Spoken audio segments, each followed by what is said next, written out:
In 336 BC, Alexander, at 20 years old, inherited the Macedonian throne from his father, Philip of Macedon.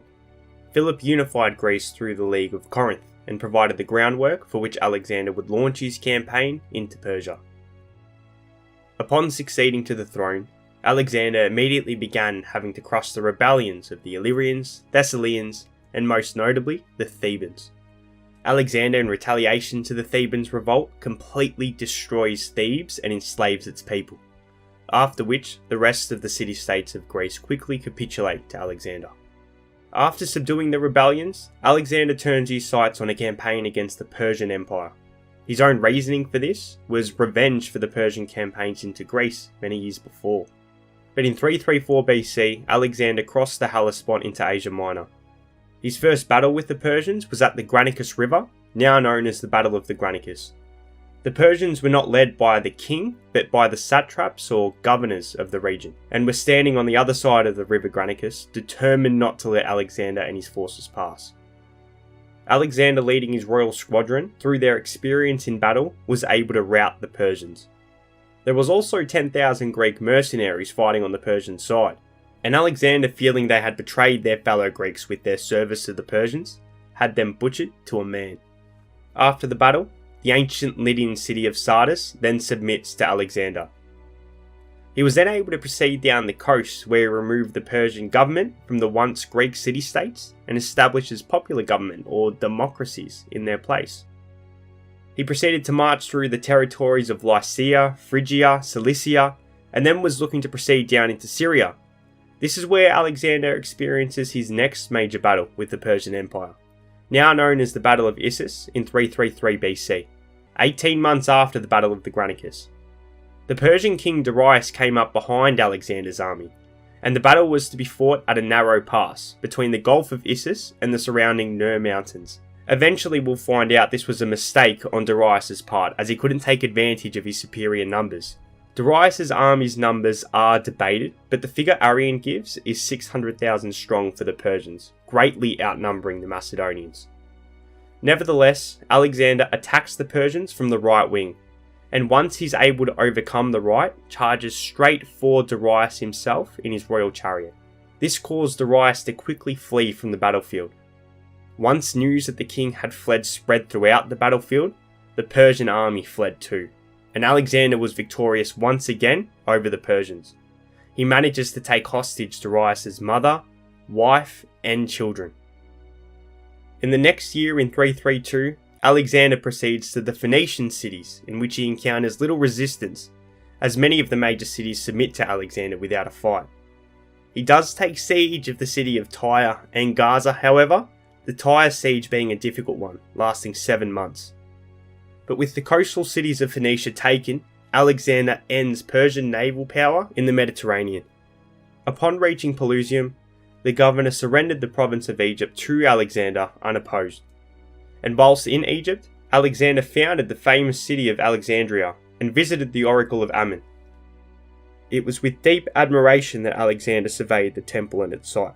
He put his question to the oracle and received, or so he said, the answer which his heart desired.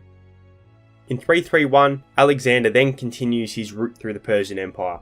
He receives letters from the Persian king Darius with appeals to work out a deal with Alexander, where they could become allies rather than enemies and make a treaty of friendship.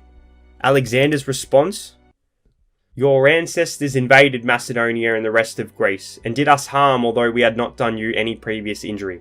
I have been appointed commander-in-chief of the Greeks, and it is with the aim of punishing the Persians that I have crossed into Asia, since you were the aggressors. But now I have defeated in battle first your generals and satraps, and now you in person, and your army.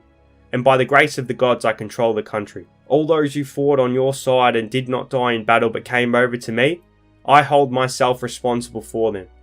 They are not on my side under duress, but are taking part in the expedition of their own free will. Approach me therefore as the Lord of all Asia. If you are afraid of suffering any harm at my hands by coming in person, send some of your friends to receive proper assurances.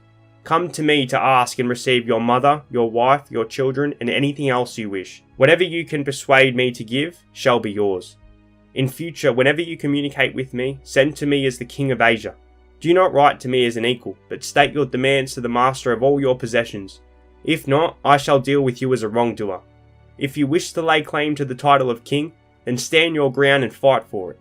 Do not take to flight, as I shall pursue you wherever you may be." Alexander eventually meets Darius in battle for a final time at the Battle of Gaugamela in 331 BC.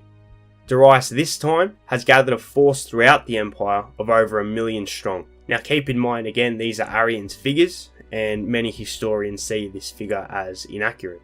Despite the numbers in battle, the Macedonian phalanx proved themselves once again in the Persian centre, causing Darius to once again run from the battlefield. And once Darius had fled, Alexander was able to assist his left wing and defeat the king in battle for a third and final time. After the battle, Alexander then proceeds south through the Persian Empire, capturing the major city of Babylon and the capital Susa. Alexander in 330 BC, after fighting through the Persian gates, takes the capital city of the Persian Empire, Persepolis. Darius, now a fugitive, was taking refuge in the ancient Median city of Ecbatana. Alexander was determined to catch him, so Darius fled east to the provinces of Bactria and Sogdiana, in the hopes to raise another force against Alexander.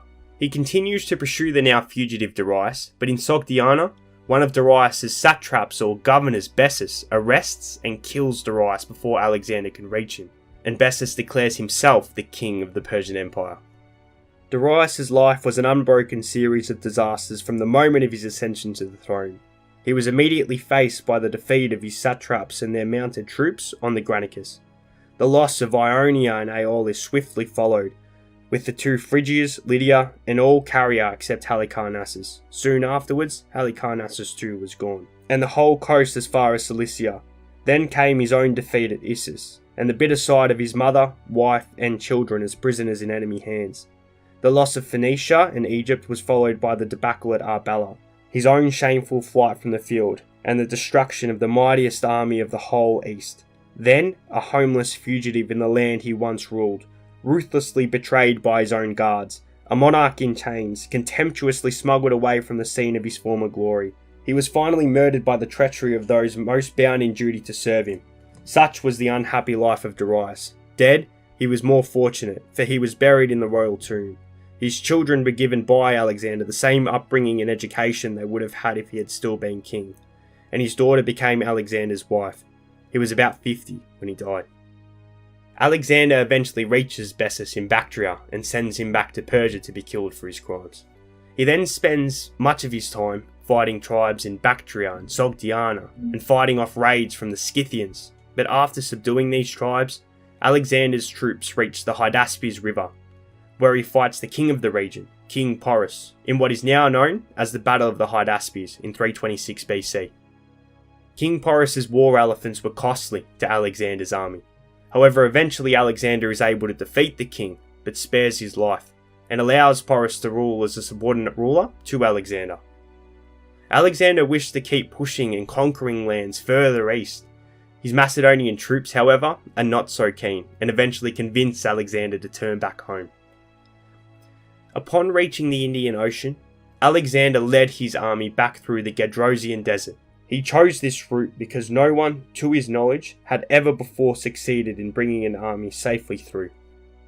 The sufferings of his men on that march were out of all proportion greater than anything they had to endure in Asia. The results was disastrous. The blazing heat and the lack of water caused innumerable casualties, especially among the animals, most of which died of thirst or from the effects of the deep, burning, sun-baked sand. Eventually Alexander and his army do reach Babylon in 324 BC, where he is met by embassies from around the world congratulating him on his victories. Alexander had planned for further expeditions into Arabia, Africa, Sicily, Italy. However, he developed a fever and died 12 days later at 32 years old in Babylon. Some have speculated alcohol poisoning or perhaps assassination as the cause of death. Some sources say that when Alexander was asked about a successor, his reply was the strongest or the best man. Anyway, as you could tell, this was a very brief summary of Arrian's campaigns of Alexander. The book contains much more depth on the cities he conquered, his strategies, religion, and how he changed throughout his campaigns. Anyway, I recommend you give it a read. Thank you for listening. Thank you.